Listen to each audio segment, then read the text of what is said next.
एकीकडे सरकारमधीलच काही मंत्री स्वतःच्याच सरकारच्या जीआरवर आक्षेप घेत असले तरी थेट सरकारवर बोलण्याऐवजी ते समाजाला आवाहन करतायत आणि दुसरीकडे त्याच नेत्यांचे शिष्य असणारे नेत्यांची वक्तव्य वादात सापडतायत। पाहूया हा रिपोर्ट। आता तुम्ही आमच्यात आलाय की नाही?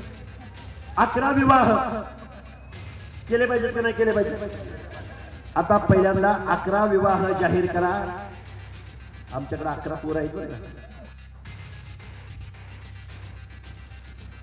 तुम्हाला दांडक्यानं मारू, तुम्ही निजामाच्या औलादी आहात, अशा विधानानंतर आता आमच्या 11 पोरांसोबत मराठ्यांच्या पोरींशी लग्नाचा प्रस्ताव जाहीर करा, असं वादग्रस्त विधान लक्ष्मण हाकेंनी केलंय। आता ऐका, कुणबी सर्टिफिकेटच्या द्वारे तुम्ही ओबीसी मध्ये आलाय। आता आमच्यातले क्वालिफाईड आम्ही 11 पोरं सुचवतो। ऐका हो, आता पहिल्यांदा 11 विवाह आपल्यामध्ये करूया की। आता तुम्ही आमच्यात आलाय की नाही? 11 विवाह केले पाहिजेत की नाही केले पाहिजे? आता काय जात पात राहिलं का? आता सगळे सोयरे राहिलं का? आता पाटील शांडवकुळी क्षत्रिय काय राहिलं का? आता पहिल्यांदा 11 विवाह जाहीर करा। आमच्याकडे 11 पोरं आहेत बरं का। आमच्याकडे 11 मुलं आहेत असं म्हणणं म्हणजे एक भुरसटलेली मानसिकता आहे आणि या मानसिकतेचा आम्ही निषेध करतो।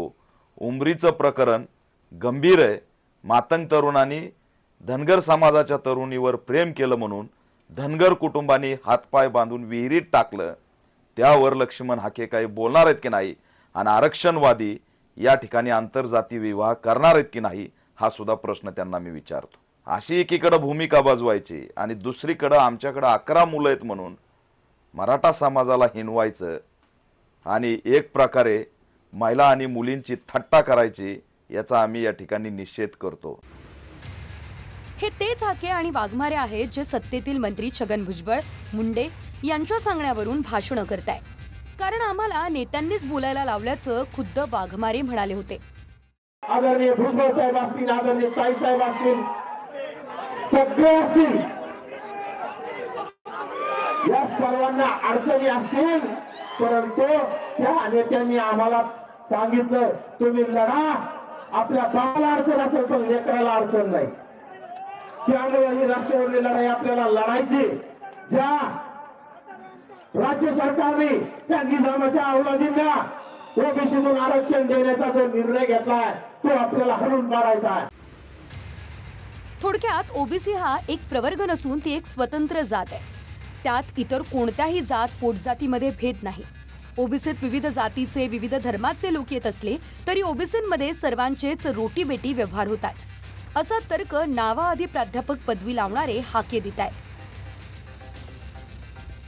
त्यामुळे हाके भुजबळांनी ओबीसींमध्ये येणाऱ्या मुस्लिम धर्मातील बागमानांसह इतर सर्व जातींशी रोटी बेटी व्यवहार सुरू करावेत असं उत्तर हाकेंना दिलं जात आहे। संजय राऊतांच्या भाषेत बोलायचं झालं तर त्या हाकेला मला सांगायचं आहे, हा हाके येड आहे तो येड, हे मी ऑन रेकॉर्ड बोलतोय। अरे हाके, तुझ्या बापाला सांग, तुझी जर बहीण शिल्लक असेल, तुझी मुलगी शिल्लक असेल तर एका बागवानाच्या घरी तुझा बाप सुरी घेऊन जाणार आहे का भाकरी घेऊन जाणार आहे का? आता एक दिवस असा येईल, तू समोरच्या दिवशी भेट, तुला 2 थुबडीत नाही आणले तर माझ्या बापाचं नाव बदलणार। एकदा होऊन जाऊ दे समोरासमोर, लक्षानं माझ्या समोर यावं आणि सांगावं तुझी पोरगी तू द्यायला तयार आहेस का आज मुसलमानाच्या? चल। याच हाकेंचं काही दिवसांपूर्वी माळ्यांकडून धनगराकडे ओबीसींचं नेतृत्व गेल्यानं माळ्यांना पोटशू उठल्याचं विधान व्हायरल झालं होतं। त्यावर तो व्हिडिओ खोटा असल्याचा दावा हाकेंनी केला होता। मात्र हाके ज्यांना गुरु मानतात त्याच भुजबळांना जेव्हा यावर विचारणा झाली तेव्हा रात्रीच्या वेळी अशा काही चर्चा होत असतात असं म्हणत भुजबळांनीच हाकेंच्या खोट्या व्हिडिओचा दावा खोडून काढला। व्हिडिओ काढणारा व्यक्ती हाकेंचा परिचित आहे। जर तो व्हिडिओ खोटा असेल तर मग संबंधित व्यक्तीला पुढे आणून हाके खरा व्हिडिओ का दाखवत नाही हा देखील सवाल आहे। माळ्यांची दुखली ओबीसीचं नेतृत्व माळ्यांकडून धनगराकडे चाललंय, हे त्यांच्या पोटात पोरं दोन काय ती कामाची नाही ती, बाकी कुठला कार्यकर्ता भुजबळांनी वर दिला नाही, येऊ दिला नाही, मग आता काय करायचं? जर आमची बाजू घ्यायची नसेल तर राजीनामा द्या म्हणून अजित पवार गटाचे आमदार विजयसिंह पंडितांच्या राजीनाम्याची मागणी हाके करतायत। मात्र त्याच अजित पवार गटाचे मंत्री भुजबळांनीही राजीनामा देऊन सरकारच्या GR विरोधात भूमिका मांडावी का यावर ते बोलले नाहीत। तर नेते दिसत नाहीत, हाकेंनी पुढाकार घ्यावा असा हे सगळे बोलतील, योग्य वेळी बोलतील, योग्य ठिकाणी बोलतील, आणि असू दे ना, कायद्याच्या सभागृहात ते बोलतील, मंत्रिमंडळाच्या कॅबिनेटमध्ये ते बोलतील, अरे रस्त्याची लढाई लढायला आम्ही तयार आहोत ना। विशेष म्हणजे फक्त एका आमदारानं पाठिंबा दिला म्हणून गेवराईत दंड थोपटून शिबिगाळ करणाऱ्या हाकेंनी ज्या सरकारनं थेट निर्णय घेतला त्या विरोधात मोर्चा का काढला नाही असाही प्रश्न विचारला जातोय। अरे मुख्यमंत्र्याची आयमाय काढली ज्या खुळखुळ्यानं 28 किलोच्या माणसानं, मुख्यमंत्र्यांची आयमाय। अरे हा मुख्यमंत्र्यांचा अपमान नाही, संपूर्ण महाराष्ट्राच्या 14 करोड जनतेचा अपमान आहे। त्याला नोटीस दिली का एखादी? अरे जीभ घसरली म्हणाल, तुमचा माणूस मुख्यमंत्र्यांना शिव्या देतोय, आम्ही सुद्धा मर्दाची औलाद आहोत। तुझ्या गावात आलोय 500 किलोमीटर अंतरावर, हे जरी तुझ्या दम असेल तर ये। काही काळापूर्वी भाजपच्या सुरेश धसांवर टीका करणारे हाके आता बीडमधल्या भाजप आमदारांवर गप्प आहे। विखेंसह आझाद मैदानात गेलेले काही ओबीसी नेत्यांवर हाके गप्प आहेत। जरांगेंना GR देणाऱ्या सरकार विरोधाऐवजी हाकेंची भाषा मवाळ आहे। हीच गोष्ट भुजबळांची सुद्धा आहे। स्वतः मंत्री असून मराठा नेत्यांनी भूमिका मांडावी असं आवाहन भुजबळ करतायत। मात्र निर्णय चूक असेल तर GR देणाऱ्या त्यांच्याच सरकारनं अन्याय केलाय का हे छातीटोकपणे बोलण्याचं धारिष्ट्य भुजबळ का दाखवत नाहीये हा देखील प्रश्न आहे। मंत्री पंकजा मुंडे म्हणतात की मराठा बांधवांच्या लढ्याला फडणवीसांच्या निर्णयामुळे समाधान झालंय, मात्र ओबीसींवर अन्याय होणार नाही म्हणून फडणवीसांनी एक कमिटीही स्थापित केली आहे। मंत्री विखेंच्या नेतृत्वात मराठा उपसमिती स्थापून मराठा समाजाला न्याय दिल्याचा दावा सरकार करतंय। दुसरीकडे मंत्री बावनकुळेंच्या नेतृत्वात ओबीसींचं नुकसान होऊ देणार नसल्याचा दावाही सरकारचाच आहे।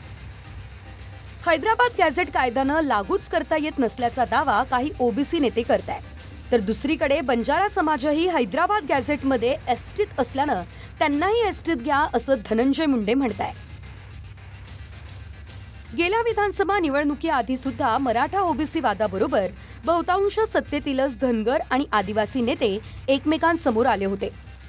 यावेळी स्थानिक निवडणुका तोंडावर असताना बहुतांश सत्तेतीलच नेते पुन्हा मराठा ओबीसीसह बंजारा आणि आदिवासी नेते एकमेकांविरोधात भूमिका घेत आहेत। आम्ही ज्या पदावर आहे ते आमच्या समाजामुळे, आमदारकी बिमदारकी मला समाजामुळे मिळाली आहे आणि त्या समाजाचं संरक्षण करणं हे आमचं काम आहे। मी समाजाचा जो विषय आहे तिथं मी समाजाच्या बाजूने उभा राहतो, कुठेही किंचितही मागे हटणार नाही। ताकदीने एकत्रित आलोय, आणखी जरी लढा तीव्र करावा लागला तर आमच्या घटनेने दिलेल्या अधिकारावरती तुम्ही गदा आणू नका। राष्ट्रीय तेर काय करावं लागेल ते करण्यासाठी गोपीचंद पडळकर हा धनगर जमातीच्या बरोबर असणार आहे। मुंबईचं पाणी बंद करू, तिथं जोडणारे जे रस्ते ते थांबवू। जेव्हा धनगर मेंढ्या राखायचा बंद होईल तेव्हा या महाराष्ट्रातल्या लोकांना कुत्र्याचं मटण खावं लागेल। बंजारा समाजाची मागणी काही चुकीची नाहीये। मी काय इकडे तिकडून आलेला आदिवासी नाही, मी भूमिपुत्र आहे, भूमिपुत्र। हैदराबाद गॅझेट लागू करण्याचा निर्णय माननीय मुख्यमंत्र्यांनी घेतल्याच्या नंतर म्हणून मी हे जर विषय आला मी सरकारमधून बी बाहेर पडेल। त्यांना असं वाटतं की हैदराबाद गॅझेटमध्ये बंजारा समाज एसटी मध्ये होता आणि त्याच्यामुळे आम्हाला एसटीच मिळालं पाहिजे, आणि त्या संदर्भातलं निवेदन देखील मी जिल्हाधिकाऱ्यांना दिलेलं आहे। या आदिवासी इथे राहणार आहे, मी आदिवासी मध्ये जन्म घेतलाय, माझा आरक्षण आहे म्हणून मी एक आदिवासी आमदार आहे। निर्णय सरकारनं घेतलाय, जर तो योग्य अयोग्य असेल तर सरकारनं त्यांच्याच मंत्र्यांना आधी तो नीट समजावून सांगणं गरजेचं आहे। आरक्षणावरून सरसकटपणे जाती जातीत वाद होऊ नये यासाठी सरकारच्या तिन्ही प्रमुख नेत्यांनी एकदा पत्रकार परिषद घेऊन काय खरं काय खोटं हे जनतेआधी आपल्याच नेत्यांना सांगायला काय हरकत आहे। तुम्ही ईडब्ल्यूएस पण घ्या, मराठा आरक्षण पण घ्या, कुणबी म्हणून पण घ्या, अरे बाकीचं जायचं कुठे? कायदा स्पष्ट आहे। मी भुजबळांच्या वाक्यावर प्रतिक्रिया देत नाही, पण मी सर्वसाधारणतः म्हणतोय की ज्याला ईडब्ल्यूएक्स मध्ये मिळालं त्याला जातीमधलं आरक्षण मिळतच नाही। Bureau report, TV9 Marathi.